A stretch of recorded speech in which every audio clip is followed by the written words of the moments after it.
Buenas noches, queridos amigos. Eh, Bienvenidos a este canal en el cual les trato de hablar de temas que trascienden un poquito el área de la medicina, ya que los temas vinculados al quehacer médico los trato de desarrollar en el programita o en el programa Medicina y algo más que tengo en TeleV1. Les recuerdo de paso que ese programa también queda grabado en la plataforma Odise. Sobre todo aquellos más polémicos, les pido que los vean en la plataforma Odise para los que quieren escuchar mis charlas sobre diversos temas muy controvertidos, los van a encontrar allí, ya que en otros canales como YouTube tienen dificultades. Bueno, hoy en este canalcito les quiero comentar un hecho que me ha llamado poderosamente la atención. Ustedes saben que estamos luchando todos, muchísimas personas de la Argentina y del mundo, contra la firma inminente de lo que se llama tratado pandémico. ¿Qué es esto? Bueno, resulta que después de la Segunda Guerra, como les conté en alguna oportunidad, se fundaron las Naciones Unidas, y las Naciones Unidas, que son un órgano de control en realidad del gobierno central, no es democrático, crearon también en el año 48 la Organización Mundial de la Salud. La Organización Mundial de la Salud creó a su vez como órgano de desarrollo médico la Asamblea Mundial de la Salud. Y por supuesto esa asociación tiene reuniones anuales en donde se dictamina o se conversa lo que se decide en la OMS, que a su vez viene desde el secretario general, en este caso de la OMS, el secretario general de las Naciones Unidas, de la ONU, Santiago Gutiérrez, que a su vez recibe directivas directamente del Departamento de Estado del presidente de los Estados Unidos. A veces las recibe en forma directa del Departamento de Estado, a veces de este órgano gubernamental que tantas veces les he mencionado, que es el CFR, el Council on Foreign Relations, que curiosamente geográficamente está enfrente a la Casa de las Américas, de manera de difundir inmediatamente las decisiones que se toman allí. En este caso entonces estamos hablando de todos los temas que hacen a la salud del mundo, que constituyen dos cosas: el manejo de la salud, una herramienta cultural muy importante, pero también una herramienta bélica. Entonces, curiosamente, después de esto que hemos sufrido en el año 2020, que hemos llamado enfermedad infecciosa contagiosa masiva, bueno, hemos sufrido todos una arbitrariedad muy grande, un gran confinamiento, pérdidas económicas cuantiosas, han cerrado prácticamente todas las pequeñas y medianas industrias y han quedado sobreviviendo solo las grandes capitales, las grandes empresas, que en general son o dependen de las multinacionales. En general, uno de los magnates que maneja gran parte de estas multinacionales es Soros, George Soros, que es un criminal. Ustedes lo han escuchado en muchos reportajes, inclusive una vez le preguntaron: ¿usted haría el mal para ganar dinero? Por supuesto, y dijo: yo no soy una asociación de beneficencia, mi trabajo es ganar dinero. No tiene empacho. Por supuesto, este personaje favorece la instalación o crea, él es el heredero de la Fundación Rockefeller, y recuerden lo que les he dicho muchas veces, que es Rockefeller quien decide imponer el marxismo político, sobre todo el marxismo cultural, con liberalismo económico en todos los países dominados. El primer experimento fue la Unión Soviética y el segundo gran experimento fue China comunista. Tanto es así que el anteúltimo Rockefeller, en el año 72, como les he comentado alguna vez, publica un artículo en el New York Times donde dice que el mejor experimento de la historia es China comunista, cualquiera haya sido el costo que ha tenido que pagar, ha tenido unos resultados brillantes. Con esto lo pinta de cuerpo entero, y siendo uno de los integrantes del nuevo orden mundial, este Rockefeller III, que luego es continuado por Rockefeller IV, que murió hace pocos años, de 104 años, era secundado, acompañado en todas las operaciones por otro personaje centenario, Henry Kissinger, que cumplió 100 años el año pasado y fue a festejarlos a Rusia. En fin, estos personajes deben hacer pactos con el diablo porque viven un montón, pero tienen un poder increíble. Junto con Rothschild, que saben que es el magnate de la mayor fortuna del mundo, que es el dueño del Banco Central Europeo, a cuyo frente puso a la famosa Cristina Lagarde, que tiene aquella frase terrorífica, si se acuerdan, creo, no me acuerdo si fue el año 2013 o 2015, que muy suelta de cuerpo dijo: los viejos viven demasiado y son un problema para la economía global. Tenemos que hacer algo y hacerlo ya. ¿Recuerdan eso? Curiosamente, esas palabras preceden al exterminio que esta supuesta enfermedad infecciosa y sus tratamientos hicieron con las personas de la tercera edad. Por eso la revista de Rothschild, si recuerdan, The Economist, el diario de Rothschild, en diciembre del 2019, en la portada decía: la medicina que sirve a la economía global, y en la tapa había la imagen redonda de un coronavirus. En fin, son cosas ya pasadas, ya comentadas, pero todo esto ha generado un acúmulo de poder inmenso que lo vivimos en la pandemia del 2020, ¿no es cierto? Y uno de los órganos efectores de ese poder es la Organización Mundial de la Salud. Otras veces les he comentado que Aldous Huxley, el profeta del nuevo orden mundial, maléfico como todos ellos, en el libro Un Mundo Feliz, dice, como les digo, planifica esto que estamos viviendo ahora. No es un libro de ficción, él mismo lo dice.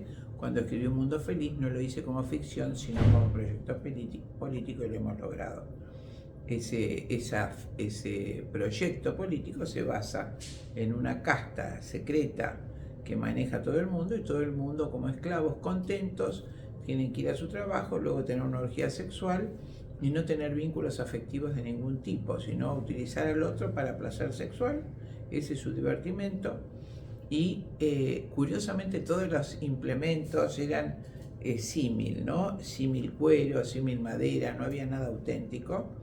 Y el único placer que las personas buscaban era ese placer erótico, sin posibilidad ninguna de hacer una familia. La familia no existía, la procreación natural tampoco, ya que las mujeres donaban los ovarios y había solo bebés de probeta que eran educados por las comunicaciones, un condicionamiento total de la educación. Bueno, y por supuesto menciona, cuando él, eso lo escribe en el año 30, en el año 72, recuerda en una conferencia que eso lo escribió como proyecto político, y dice: para que ese dominio exista podemos recurrir, es una combinación de métodos de terror con métodos de aceptación, ¿no es cierto? Y podemos recurrir al método farmacológico. Curiosamente, ya él lo predetermina, lo avisa. Por eso les digo que es el maligno profeta del nuevo orden mundial que se esconde atrás del eufemismo globalización. Eso ha llegado, el poder mundial está establecido, uno de los órganos efectores, el que baja las órdenes, es la ONU, la Organización de Naciones Unidas. Los 195 países reciben órdenes. Las recomendaciones de la ONU son vinculantes, los países están obligados por los préstamos impagables que han adquirido sus presidentes previamente corrompidos, y el asesoramiento o el instrumento más grande de dominio es a través de la medicina y de la salud del cuerpo humano, del ser humano. Y para eso existe ese Ministerio Internacional de Salud que llamamos Organización Mundial de la Salud. Entonces, no conformes con todo lo que se ha hecho hasta ahora, en esta Asamblea 77, hace 77 años que se ha creado la OMS, en esta Asamblea 77 se dispone que el director de la OMS va a tener poderes absolutos para dictaminar lo que sea pandemia o trastorno equivalente a una pandemia, que es una enfermedad infecciosa global que puede internacional, que ocasiona peligro internacional. Él puede dictaminar cuándo la hay, cómo es, o, si no es una pandemia infecciosa, una alteración equivalente a ella, un trastorno climático grave. Todo esto puede ser motivo de que el director de la OMS determine las normas y medidas sanitarias necesarias que serán compulsivamente impuestas en todos los países. Recuerden todo lo que pasó en el 2020. De esto se trata el tratado pandémico, valga la redundancia, y para que eso suceda modificaron el reglamento que rige a la OMS, que es el Reglamento Sanitario Internacional, que se había hecho en el 2005. Bueno, esto es un paneo informativo breve, pero ¿qué pasó? Por supuesto, cuando surge esta noticia de que ocultamente va a ser firmado ese tratado pandémico que la gente desconoce porque no lo publican los medios oficiales, y 2 delegados que nadie ha nombrado van a firmar el acuerdo en nombre de toda la República Argentina y de cada uno de los 195 países que integran la ONU.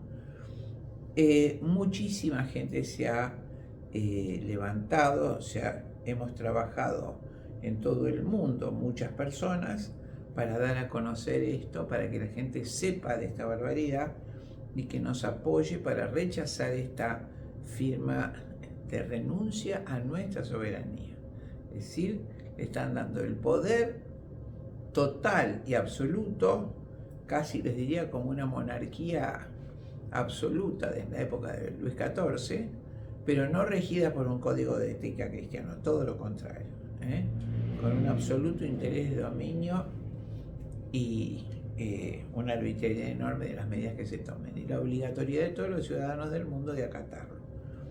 Bueno, entonces, entre las personas que se han levantado, puedo citar al ministro Robert Fico de Eslovaquia. Justamente estaba leyendo hace pocos días la declaración que hizo, que no va a firmar ese tratado. Un discurso espectacular. Puede ser que ayer lo han baleado 5 disparos en los brazos, en las piernas y en el abdomen. No sé si vive o si ya ha fallecido. Hasta ayer las últimas noticias eran críticas. Estaba peleando entre la vida y la muerte. No lo sé. Hoy no he recibido, no me respondió el contacto que tengo allí. Pero bueno, esto me recuerda a tantos otros médicos famosos que han sido asesinados. El año pasado, el doctor Rajesh Buttar, un médico norteamericano de origen hindú, grandote, estuve con él en Sitges en el 2021, en un congreso médico internacional. Rajesh Buttar, que se opuso también a todas estas aberraciones presuntamente sanitarias que se imponían, advirtió sobre los peligros de todos estos tratamientos inyectables. Bueno, y el año pasado, el último video que hizo, por favor, quiero decirles que fue entrevistado por la CNN y me han envenenado. No sé qué me dieron, pero me envenenaron. A los 2 días murió. Algo curioso. También les recuerdo del gran premio Nobel, inventor de la PCR, que justamente tuvo el Nobel por esa invención, cuando dice varias veces en el 2019 que no sirve la PCR como diagnóstico, aparece también muerto inexplicablemente. Pero también hubo un antecedente entre los años 2015 y 2016 en Estados Unidos. Hubo 8 médicos homeópatas extraordinarios, varones y mujeres, que habían hablado de la acción de las inyecciones que se dan a los niños, de ya saben que bloquea el CICIMAF. Bueno, no me voy a explayar en eso porque es un tema médico, pero aparecieron los 8 a lo largo del mismo año muertos, flotando en el agua, con un disparo en el medio del pecho y la carátula federal de suicidio. Todas estas cosas nos llevan a pensar que la libertad está terminada o está en vías de extinción. La libertad en general y la libertad de expresión en particular. Entonces, creo, queridos argentinos, que nosotros no estamos hechos para la esclavitud. El argentino ha muchas veces mostrado que es capaz de hacer grandes hazañas. Por supuesto, después somos desordenados, lamentablemente nos cuesta mucho mantener el orden político, el orden económico, y hay un gran nivel de corrupción. Que esa corrupción empieza por la seducción de este mismo orden mundial para hacer entrega del país en diversas áreas, para firmar los préstamos, firmar los que quieran ratificar esto que les digo. Hay un escritor norteamericano que se llama John Perkins, que escribió Confesiones de un gángster económico y Origen del Imperio Americano, o algo así, el segundo libro, donde él, como funcionario del Banco Mundial, muestra cómo le tocó a él corromper a Suharto, que era el dictador de Indonesia, con dinero y casas en Monte Carlo, etc., para que firme el empréstito que ocasionó la ruina de Indonesia, que hasta ese momento tenía una economía pujante regional. Terminaron todos esos operarios trabajando para las grandes firmas como Adidas o Nike por $1 diario, ¿no es cierto? En un estado prácticamente de esclavitud. Bueno, todos nuestros países han adquirido esa deuda. Les recuerdo, o termino esta idea que quiero transmitirles, el mecanismo de esclavizamiento de los 195 países asociados a la ONU, a Naciones Unidas, es el préstamo a intereses exponenciales, que en general se hicieron con gobiernos de facto. En nuestro país fue el caso, pero como justamente nuestro país, como siempre les digo, por eso es un llamamiento a que reaccionen, fue el único país que hizo juicio por la deuda externa. Fue un patriota, Alejandro Olmos, quien hace un juicio por la ilegitimidad de la deuda. El principal alegato es que fue firmado por un gobierno no constitucional, y para el derecho internacional eso es inhabilita la legitimidad de tal préstamo, además de otras cuestiones, y el juez Ballesteros en el año 2003 dictaminó que tenía razón, que era cierto. Aprobó entonces con su sentencia la apuesta de Alejandro Olmos, la tesis de Alejandro Olmos, pero dijo que había prescripto. Una infamia. Su hijo, el doctor Alejandro Olmos Gaona, presentó un recurso inmediatamente al que llamó delito de ejecución continuada. Es decir, con ese argumento mostró que nunca pudo haber prescripto, porque todos los presidentes que continuaron el gobierno de la Argentina después del gobierno de facto convalidaron esa deuda y cometieron el ilícito. Por lo tanto, el delito no había prescripto. Con ese, por supuesto, el presidente Kirchner no quiso cuestionar la legitimidad de la deuda en el año 2003-2004, y con ese argumento el presidente Correa de Ecuador logró que se le condone una gran parte de la deuda. Pero nosotros, desgraciadamente, estamos representados políticamente por gente hasta hoy mismo que no defiende los intereses ni el patrimonio nacional ni nuestro caudal tradicional. Es función de mi pequeño canal y de lo poquito que yo pueda aportar contarles estas cosas, para que sepan cuál es la historia que nos ha llevado a la situación que nosotros tenemos. Recuerden que prácticamente todo lo recaudado en impuestos va al pago de los intereses de la deuda, y por eso fíjense que el año pasado, el 17 de marzo, el presidente Fernández, fue uno de los días más tristes de nuestra historia, firman las dos cámaras, acuerdan unánimemente la adquisición de otro préstamo de $60.000 millones a intereses exponenciales, pero esta vez firmado por las cámaras. Así lo exigió el Fondo Monetario, cuyo principal inversor capitalista es el Partido Comunista Chino, para que no pudiéramos accionar legalmente contra el export, invocando la ilegitimidad de la deuda. En fin, se toman todos los recaudos, pero bueno, los argentinos siempre tienen una creatividad guardada que espero reaccionen en este momento. El pobre ministro eslovaco, Robert Fico, desgraciadamente no sé qué destino ha corrido, pero nos muestra que es peligroso. No obstante, recuerden que si ese tratado se firma, pasaremos a un estado total, lisa y llanamente de esclavitud. Así que el 24 de mayo los espero a todos frente al Congreso en la calle Rivadavia, para todos manifestar nuestra oposición a la firma de ese tratado. Todos tenemos que estar allí.